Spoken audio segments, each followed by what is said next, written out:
তুমি আনসাবস্ক্রাইব করেছো। তোমরা তো জানোই আগে আমার 40 সাবস্ক্রাইবার ছিল, এখন 39 হয়ে গেছে। তো যদি তোমাদের মধ্যে হয় তাহলে প্লিজ আমার লাইক করে দাও, মানে সাবস্ক্রাইব করে দাও। আর হেটার্সদের এটা কথা বলা আগে, হেটার্স যদি আমরা সবাই মিলে তোমার সাবস্ক্রাইবটা আনসাবস্ক্রাইব করে দিই তাহলে কেমন লাগবে? ভালোই তো। তোমরাও যদি আমার করো তাহলে আমারও তো সেম ভালোই লাগবে, ভালো না খারাপ? আর যে আমায় আনসাবস্ক্রাইব করেছে সে জলদি সাবস্ক্রাইব করে দাও।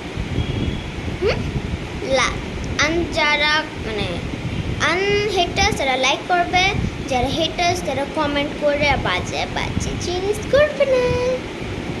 ওকে।